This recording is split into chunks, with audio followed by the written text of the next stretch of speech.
Wassalatu wassalamu ala Rasulillah. Asyhadu an la ilaha illallah wahdahu la syarika lah wa asyhadu anna Muhammadan abduhu wa rasuluhu la nabiyya ba'dah. Rabbi shrah li sadri wa yassir li amri wahlul 'uqdatam min lisani yafqahu qawli. Amma ba'd. Mari kita awali sirah kita malam hari ini dengan bacaan basmalah. Bismillahirrahmanirrahim. Pertemuan sebelumnya sampai bahasan kita pada sahabat mulia Sa'ad bin Mu'az. Kita lanjutkan.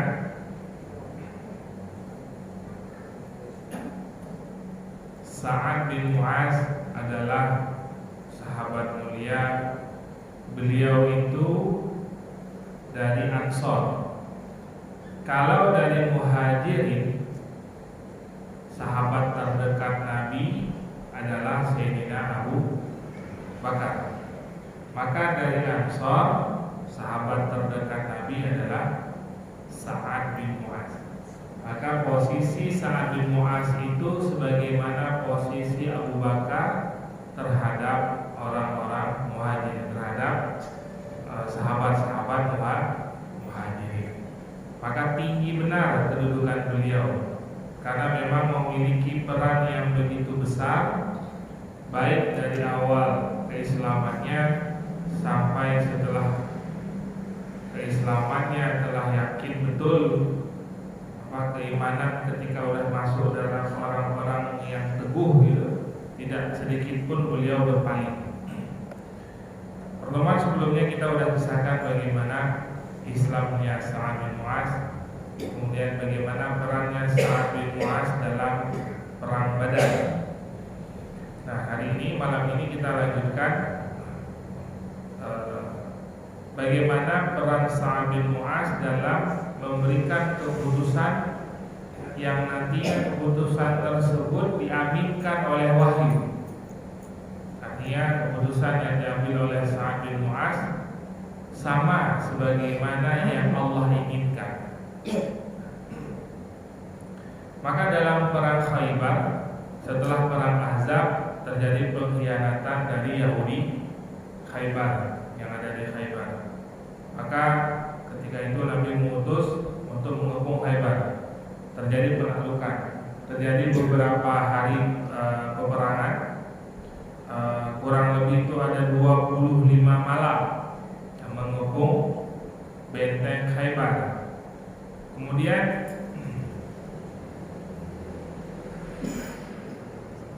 setelah pengepungan tersebut sampai akhirnya Yahudi yang ada di sana itu menyerah. Ketika menyerah, terjadi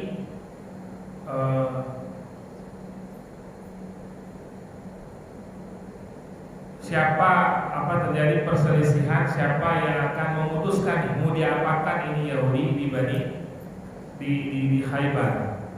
Kalau kita flashback kembali Pak di Yahudi Bani Nadir, kemudian Bani Quraidah yang awal ada di Madinah, setiap kali akan diperangi oleh Rasulullah, maka Abdullah bin Ubay bin Salul, pimpinan munafik itu selalu bernegosiasi dengan Nabi. Ya Rasulullah, jangan dibunuh. Mereka ini adalah teman dagang kami.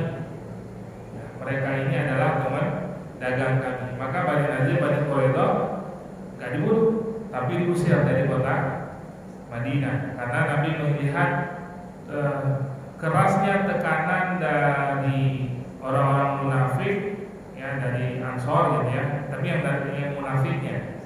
Nah, begitupun ketika Nabi akan memutuskan, pada saat itu juga seperti itu. Jangan dibunuh, jangan begini, jangan begitu. Akhirnya Nabi bertanya.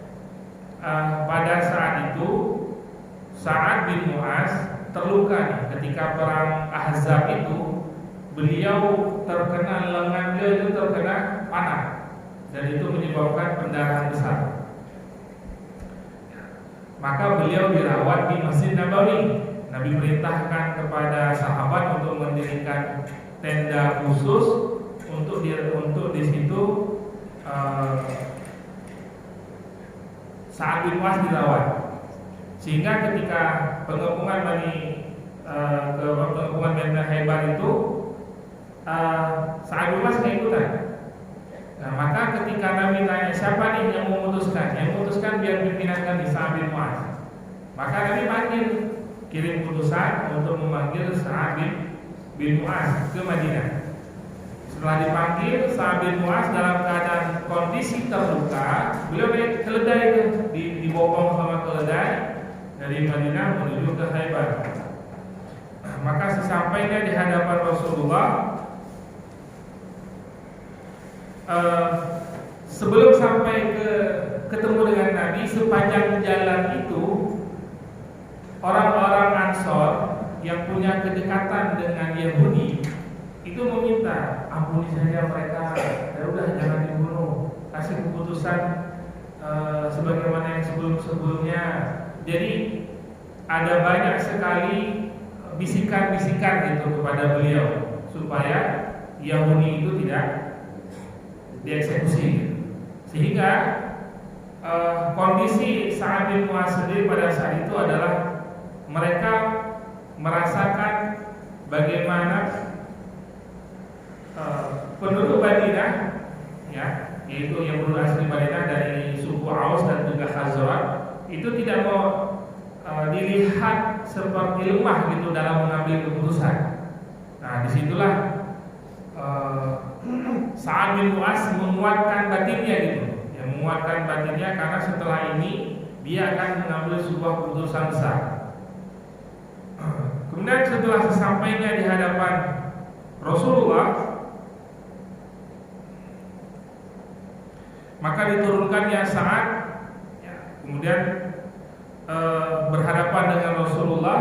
Kemudian Nabi bersabda, tetapkanlah hukum terhadap mereka. Maka sebelum memutuskan, pertama sekali Sa'ad menghadap ke seluruh penduduk Madinah, Muhajirin. Kalian yang ada di depan saya, apakah kalian ridho dengan keputusan yang akan saya ambil setelah ini? Ridho, setuju semuanya. Kemudian Sa'ad balik arah menghadap Nabi karena Nabi ada di belakang. Dan yang ada di hadapan saya ini, nah yang awal tadi Sa'ad berdiri tegak sambil melihat ke seluruh melihat ke Muhajirin, gitu, melihat ke Ansor.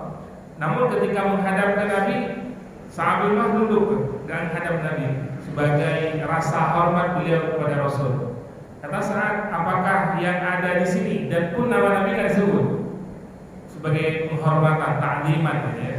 Apakah yang ada di hadapan saya ini juga akan ridho dengan keputusan yang akan aku ambil? Ridho, setuju semuanya. Baik, maka pada saat itu Sa'ad bin Mu'adz barulah beliau mengambil sebuah keputusan, yang mana keputusan tersebut adalah hukuman terhadap mereka dengan membunuh orang-orang yang terlibat dalam perang. Semua yang terlibat dalam perang eksekusi. Ada juga yang menyebutkan laki-laki dewasa semuanya eksekusi. Anak-anak perempuan jadi budak. Harta mereka jadikan sebagai rampasan perang. Maka ketika keputusan itu diambil, kata Nabi, wahai Sa'ad, bahwa keputusanmu itu sama sebagaimana halnya keputusan langit. Maka keputusan yang sudah diambil oleh Sa'ad itu sebuah keputusan yang tepat sekali, dan Nabi pun mengharapkan itu. Maka pada saat itu dieksekusi berapa orang? 700 orang Yahudi, 700 orang dieksekusi. Maka pada saat itu Rasul memerintahkan kepada para sahabat untuk menggali parit, gali lubang, kemudian per 10 orang sambil diikat tangannya, kemudian digiring. Nah, ada orang Yahudi bodoh tuh, Yahudi bodoh itu gitu. Nah, itu dibawa kemana teman-teman kita? Kata temannya yang pintar, kamu yang nggak paham, emang mereka habis pergi balik lagi, jadi bunuhlah. Ada juga yang bodoh, Pak. Walaupun Al-Quran mengatakan mereka ini mayoritas pintar gitu ya, yang bodoh juga ada. Maka per 10 orang dibawa belakang eksekusi, bawa lagi eksekusi.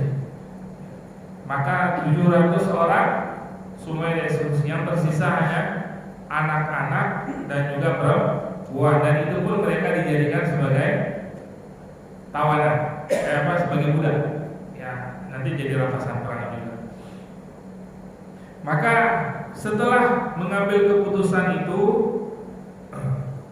maka saat berdoa meminta kepada Allah, ya Allah, jika engkau masih menyisakan untuk nabimu peperangan melawan Quraisy, maka panjangkan umurku. Ini doa Sa'ad bin Mu'adz.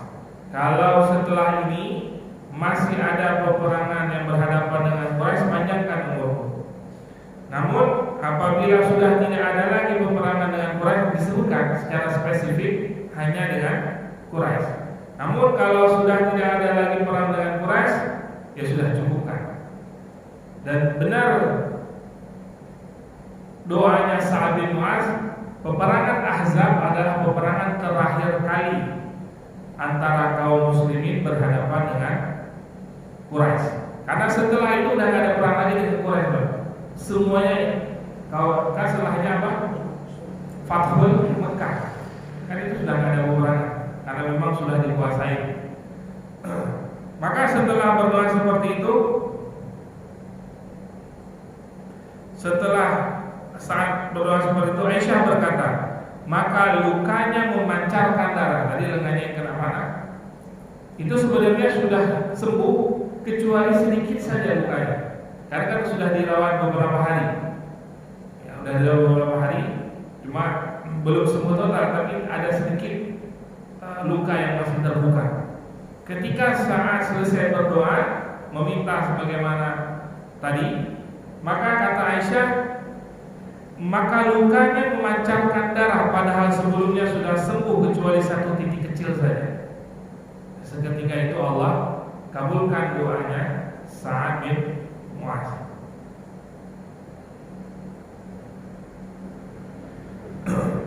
Dalam riwayat lain, setelah kejadian itu, setelah pengambilan keputusan itu, dalam riwayat yang lainnya, itu Sa'ad masih dirawat di tendanya di Masjid Nabawi. Ya. Setelah beberapa hari, kemudian dia dibawa pulang ke rumah. Maka setiap hari pagi dan sore Nabi pasti menyapa Sa'ad. Setiap kali Nabi ke masjid pasti itu nyapa Sa'ad. Sebagaimana kalau masih ingat Pak, tawanan Nabi itu dalam beberapa peperangan diikatnya di mana? Di Masjid Nabawi. Di depan masjid Nabi, ini masjid di tiang-tiang ini dikit-dikit Pak. Biar apa diikat di situ? Supaya mereka melihat bagaimana kaum muslimin beribadah. Jadi nggak perlu ngajarin karena mereka sudah. Ya, namanya tawanan memang benci. Percuma juga diajarin gitu ya. Makanya diikat di tiang-tiang seperti itu. Maka pada saat itu juga seperti, bukan diikat tapi saat kan karena sakit diobatin, dirawatnya di Masjid Nabawi. Dan Nabi setiap pagi sore ke masjid masih menyapa Sa'ad. Sampai satu hari ketika beliau datang, Sa'ad tidak ada di situ. Ditanya, kemana Sa'ad? Sa'ad sudah dibawa pulang. Maka Nabi setelah melaksanakan sholat, beliau buru-buru langsung datang ke rumah Sa'ad. Ditanya oleh para sahabat, kenapa buru-buru ya Rasulullah? Jangan sampai saat ini, jangan sampai kita kedahuluan malaikat memandikan Sa'ad. Karena Nabi nggak ingin terlewat nih, kalau misalkan saat syahid meninggal, udah keduluan jenazahnya diurusin malaikat. Gimana Pak jenazah diurusin malaikat? Ya Allah gimana ya? Nah, maka ketika saat ini meninggal, ketika diangkat, semua sahabat mengatakan ringan betul jenazah Sa'ad. Kata Nabi, bagaimana tidak ringan? karena bersama kalian juga ribuan malaikat ikut mengangkat Sa'ad. Jadi yang terlihat beberapa sahabat ringan. Maka kalau ada sahabat-sahabat kita yang almarhum gitu ya, badannya besar-besar, tapi pas diangkat ringan, berarti bisa mungkin husnuzon kita ini orang baik, ya, nggak berat dosanya, sehingga malaikat ikutan angkat. Cuma kita nggak kelihatan ya. Kalau kelihatan kita yang kabur. Kemudian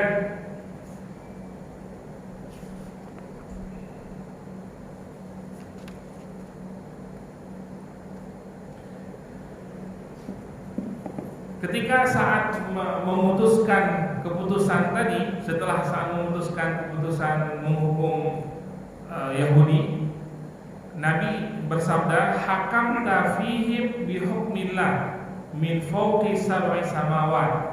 Engkau wahai Sa'ad telah berhukum, mengambil keputusan, ya, sebagaimana keputusan yang diambil oleh Allah dari langit ketujuh. Jadi keputusan Sa'ad itu sama sebagaimana keputusan Allah yang ada di langit ketujuh. Maka ketika Sa'ad meninggal, bergoncang arsy. Bergoncang arsy di sini ada beberapa penafsiran para ulama tafsir atau ulama sejarah. Ada yang menyebutkan ya goncang sebagaimana sebenarnya bergoncang. Ya gimana goncang? Gempa goncang. Goncang di sini bukan karena marah, bukan. Tapi karena apa? Bahagia datangnya orang mulia. Bahagia datangnya orang mulia. Maka ketika saat itu diangkat, arsy itu bergoncang. Namun ada juga yang menyebutkan maknanya sebagai makna kinayah, perumpamaan sebagai pujian, ya, sebagai pujian bahwa begitu mulianya Sa'ad bin Mu'adz, bukan hanya dimuliakan oleh Rasul Nabi, tapi juga dimuliakan oleh Allah Subhanahu wa taala.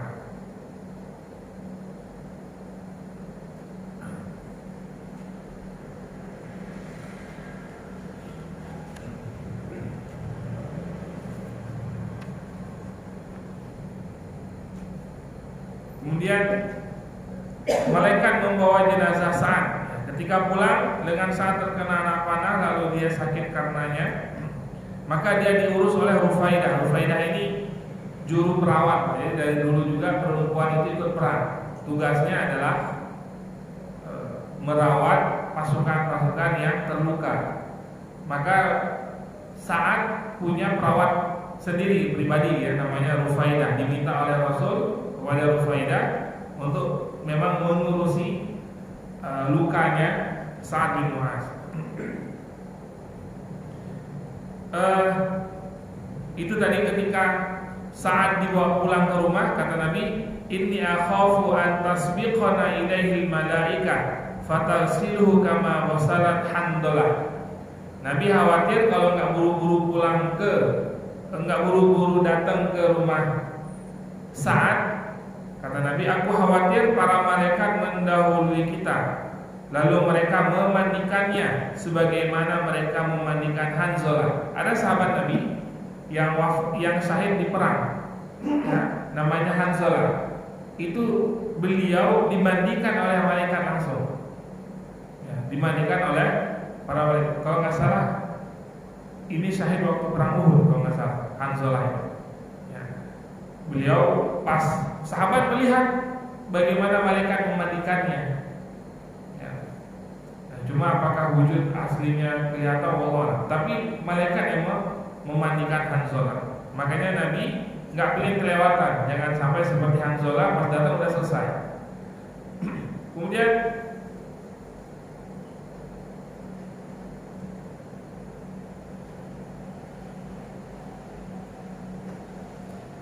maka Nabi bersabda, setiap wanita yang menangis berdusta selain Ibnu Sa'ad.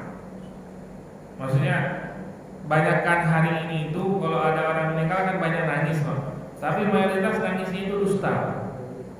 Dosa itu maksudnya gimana? Dia sedih hari ini, besok lupa kan? Ada suami cinta benar sama istrinya, pas meninggal jadi tangisi. Seminggu, 2 minggu, sebulan, 2 bulan, setahun, 2 tahun. Gimana ya? Lupa. Kecuali ibu Sa'ad. Ibunya Sa'ad ini maksudnya ibunya dia benar-benar menangisi kepergian Sa'ad. Kemudian Nabi membawanya keluar. Lalu orang-orang berkata, "Wahai Rasulullah, kami tidak membawa seorang mayit yang paling ringan bagi kami selain dia." Karena ringan betul jenazahnya. Maka Nabi bersabda, "Ma yamna'uhu an yakhiffa wa qad habata minal malaika." Bagaimana tidak ringan, sedangkan para malaikat dalam jumlah sekian dan sekian telah turun. Wa kadza lam yahbitu qattu qabla yaumihim qad hamaluhu ma'akum. Ya, mereka tidak turun sebelum hari ini, mereka memikul Sa'ad bersama kalian. Jadi benar-benar jenazahnya Sa'ad itu dipikul juga oleh para malaikat.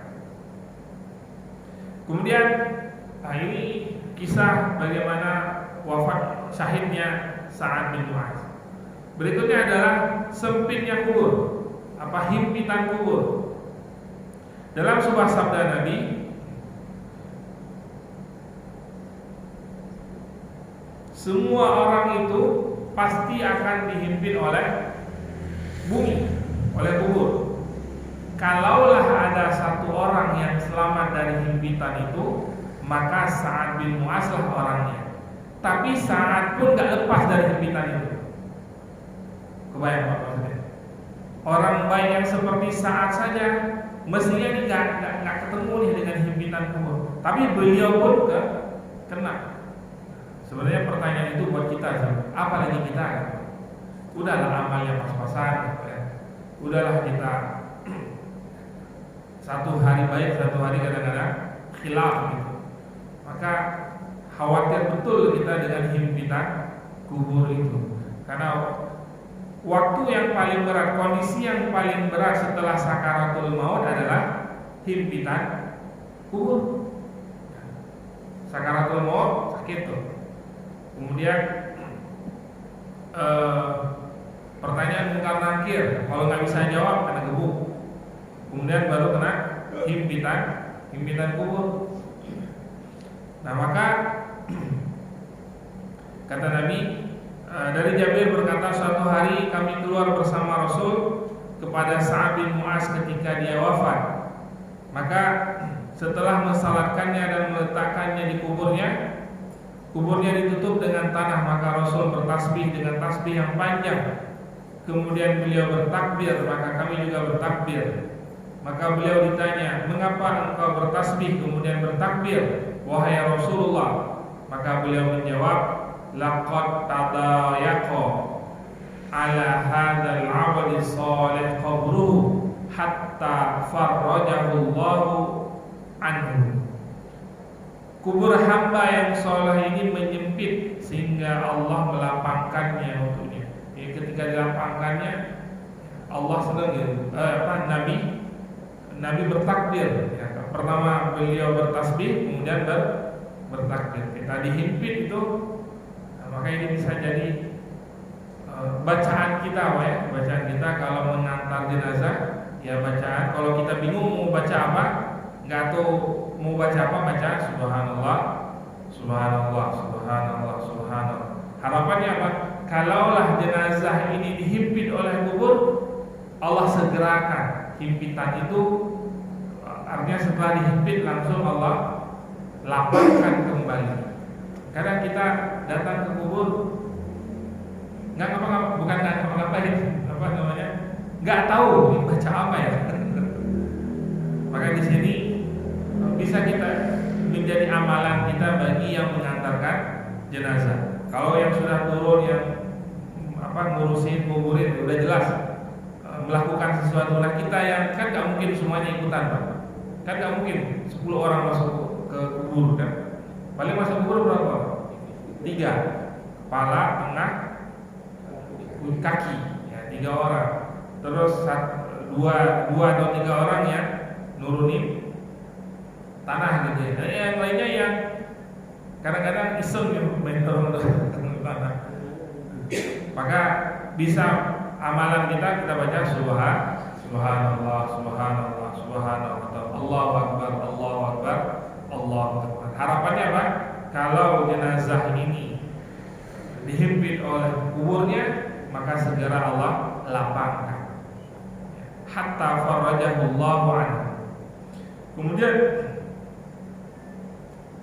dari Ibnu Umar ia berkata, Rasulullah bersabda, "Hadzal 'abdus shalih alladzi taharraka lahu al-'arsh wa futihat abwabus sama' wa syahidahu 70,000 minal malaikah lam yanzilu ila al-ardi qabla dzalika laqad dhammahu thumma ufrija anhu." Ini adalah hamba Allah yang saleh, di mana arsy bergetar karenanya, pintu-pintu langit dibuka, kemudian 70.000 malaikat menghadirinya. Mereka tidak turun ke bumi sebelum itu. Artinya sebelumnya belum ada nih kejadian yang para malaikat turun ke bumi untuk hadir melihat wafatnya salah seorang sahabat. 70.000 malaikat. Kemudian kuburnya sudah begitu saja kubur itu masih menghimpit lalu ia dilapangkan untuknya. Artinya tetap dihimpit kemudian baru dilapangkan. Nah, lamanya himpitannya tergantung amal itu tadi. Tergantung amal kita masing. Kemudian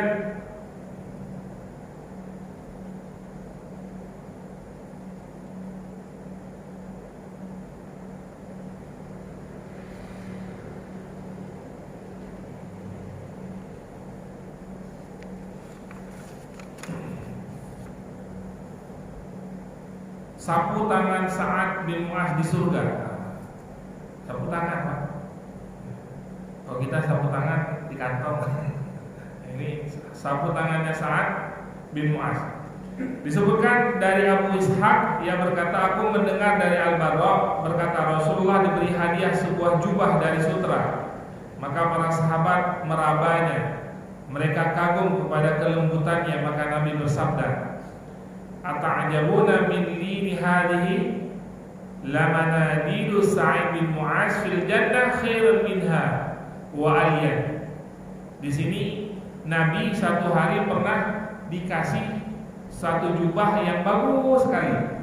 Sahabat-sahabat itu megangin jubah tersebut sambil memujinya karena bagusnya jubah gitu ya. Maka Nabi mengatakan,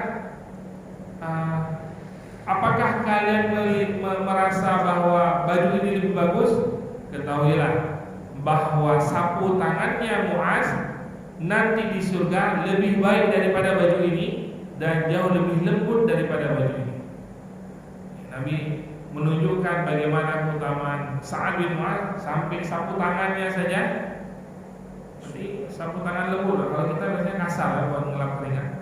Ini sapu tangan lembut berarti benar-benar istimewa, mewah gitu buat beliau. Kemudian dari Anas bahwa Nabi diberi hadiah sebuah jubah dari sutra. Beliau tidak membolehkan sutra bagi laki-laki. Orang-orang takjub kepadanya, maka Nabi bersabda, "Walladzi nafsu Muhammadin biyadihi." Ya, demi zat yang jiwa Muhammad berada di tangannya. Inna manadila Sa'ad bin Mu'adz fil jannah ahsanu min hadza. Bahwa sapu tangannya Sa'ad bin Mu'adz dalam surga itu ahsan min hadza, jauh lebih baik daripada ini. Karena kalau laki-laki hukumnya sutra itu tidak boleh. Kita kan dua, tidak boleh ya. Emas dengan sutra. Kalau yang ada hubungannya dengan emas nggak boleh. Karena emas dengan sutra itu adalah pakaiannya ahli surga. Laki boleh pakai entar tapi ya, nanti ketika sudah masuk sudah. Kalau sekarang udah jangan pakai dulu. Karena orang bertanya, kenapa sih dilarang gitu ya? Buatlah penelitian. Apa ternyata penelitiannya? Laki-laki yang pakai emas, jadi ilmuwan ngambil sel cancer, kemudian didekatkan dengan beberapa logam gitu ya. itu menjauh misalnya. Tapi ketika didekatkan dengan emas, dia mendekat. Emas ketika didekatkan dengan sel kanker, selnya ini mendekat, menyelimuti emas tersebut. Tapi itu hanya bagi laki-laki, buat perempuan tidak. Ya, buat perempuan tidak. Begitupun halnya dengan sutra. Kadang hari ini kita orang-orang merasa baginya nggak kesulitan untuk membeli sutra-sutra mahal saudara ya. Maka pengen beli-beli ya gitu ya.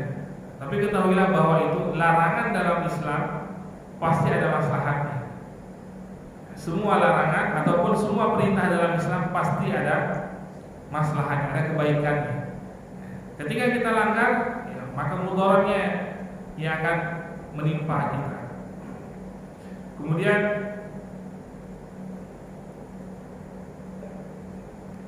Imam Nawawi berkata, para ulama berkata bahwa hadis ini merupakan isyarah kepada kedudukan Sa'ad yang agung di surga. Sesungguhnya pakaian yang paling rendah sekalipun di surga lebih baik daripada ini. Sapu tangan adalah sesuatu yang paling remeh. Betul ya? Artinya kalau sapu tangan saja sedemikian mewahnya, apalagi pakaiannya pasti jauh lebih mewah lagi. Maka selain itu lebih baik. Hadis ini juga menetapkan surga bagi Sa'ad bin Mu'az. Kemudian yang terakhir, Sa'ad bin Mu'az puncak tinggi dalam keluhuran cita-cita dalam kebenaran setelah As-Siddiq. As-Siddiq ini maksudnya Sayyidina Abu Bakar. Seperti yang disebut tadi di awal bahwa kedudukan Sa'ad bin Mu'az bagi Ansar sebagaimana kedudukannya Abu Bakar bagi Muhajirin. Beliau benar-benar memiliki posisi tinggi dan kiprah beliau benar-benar menjadi pusat perhatian dari umatnya. Dan setiap keputusan yang beliau ambil selalu sesuai dengan, selalu sama bagi yang diharapkan oleh Rasulullah. Karena memang beliau selalu tegak pada kebenaran. Gak pernah beliau melenceng gitu dari Rasul. Bahkan ketika Nabi ada keraguan dengan beliau, ya, ada keraguan ketika perang Uhud, ketika perang Badar. Ya, ketika Nabi belum mendapatkan jawaban dari perwakilan Ansar, kan dari Muhajirin udah, dari Abu Bakar udah, Umar udah, kemudian Miqdad sudah jawab. Gimana nih, kita perang nggak di Quraisy nih? Perang.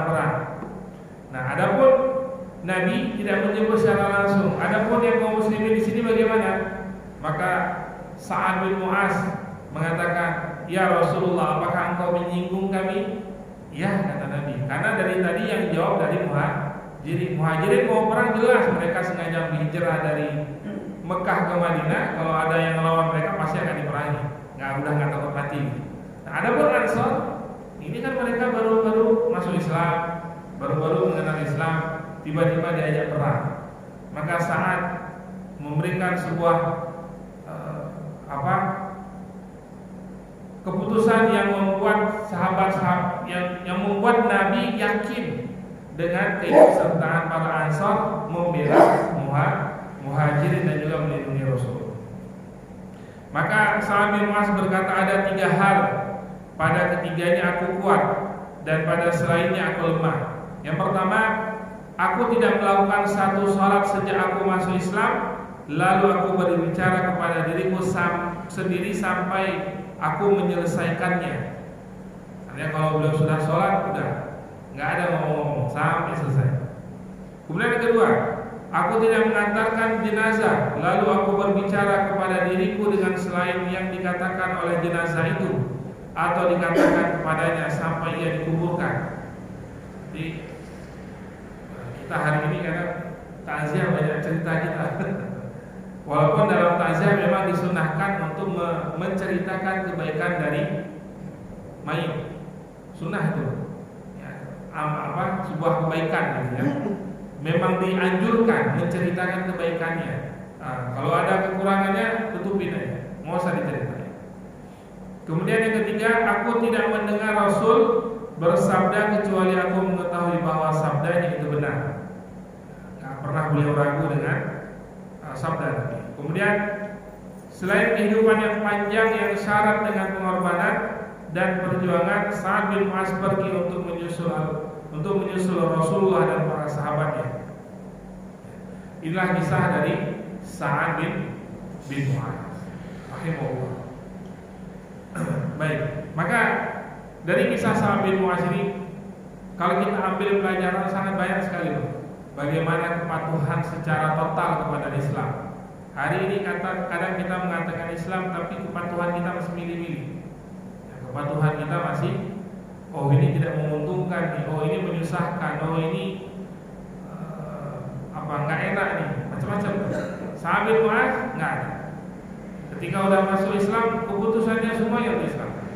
Semua yang dilakukannya semuanya untuk Islam, baik itu enak ataupun tidak enak. Bahkan katanya, bahkan nyawa kami pun sekalian hilang, ada masalah. Kemudian Sa'ad bin Mu'adz ini orang yang begitu tegas. Beliau mengatakan yang hak, yang batil adalah batil. Nah, ini diantara hari ini kita jarang mendapati itu, jarang mendapati itu. Ada banyak sekarang masalah, ya, terkait khususnya terkait ke pengadilan, gitu ya, berbelit-belit. Padahal yang melakukannya orang-orang hukum sendiri, orang-orang yang mestinya mereka yang menegakkan. Gimana? Dia yang melanggar. Parahnya lagi diskenariokan, cari kambing hitam, cari orang lain, bunuh orang lain. Ujung-ujungnya nanti apa? Salah tangkap. Ya, udah disiksa, udah disetruk, udah dibalsem, habis-habisan. Ujungnya tinggal salah tangkap, minta maaf. Seakan-akan manusia itu nggak ada apa? Kepolisi. Seakan-akan manusia itu udah nggak ada harga. Padahal ini urusan berat nih, perkara urusan yang berhubungan dengan nyawa manusia di akhirat nanti, perkara yang besar. Urusan yang hubungannya dengan nyawa, perkara yang besar. Bahkan manusia sebenarnya nggak boleh dibunuh. Sampai kita bunuh hewan tanpa hak juga nggak boleh. Dituntut nanti dari. Bunuh hewan nggak hak gimana? Ada semua di iseng ya, main pencet-pencet ya, kecuali udah gigit nggak apa-apa.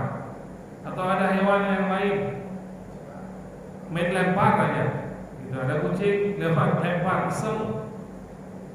Bahkan dalam fikih sendiri sampai punya raket nyamuk di rumah. Nah, punya. Jadi sampai dalam hukum fikih itu apa? Ngerakatin nyamuk itu nggak boleh, karena itu membakar. Yang berhak membakar, yang boleh membakar itu siapa? Cuma Allah. Sampai pada tahapan itu. Tapi terjadi perselisihan nanti. Ya, kalau memang banyak banget ya dibakar aja. Kalau memang banyak banget ya. Cuma kadang-kadang memang sengaja gitu bikinnya. Ya, hal-hal yang seperti itu yang perlu kita perhatikan. Karena memang kalau kita ingin bicara tentang kebangkitan, ada masanya nanti Islam itu masih akan bangkit lagi, itu masih ada. Kalaulah kita bukan orang yang bersama dalam kebangkitan itu, paling enggak kita menjadi orang yang membuat orang bangkit. Maksudnya karena kita generasi berikutnya bangkit, bukan karena kita generasi berikutnya malah tambah anjlok, malah tambah jatuh. Itu yang masalahnya gitu ya. Baik, mungkin untuk malam ini kita cukupkan sekian Pak ya. Wallahu a'lam bishawab. Insyaallah nanti pertemuan berikutnya kita akan masuk sahabat mulia Umair bin Sa'ad. Ya, Umair bin Sa'ad sampai nanti Abdullah bin Mas'ud. Ini kalau kita berkisah semua sahabat itu kurang lebih ada 60 sahabat. Ini kita baru 16. Masih panjang. Masih panjang. Kalau semua sahabat kurang lebih ada 2000. Ya, cuma nggak mungkin 2000-nya kita ini.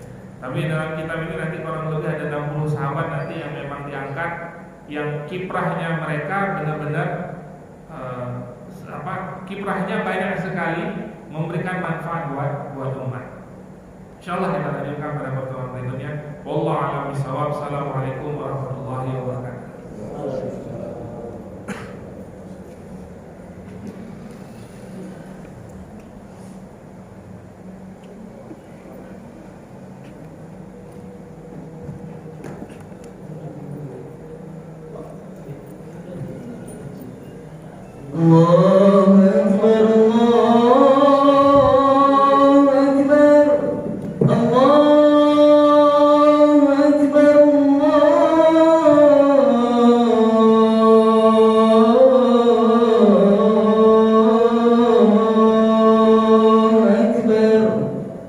أشهد أن لا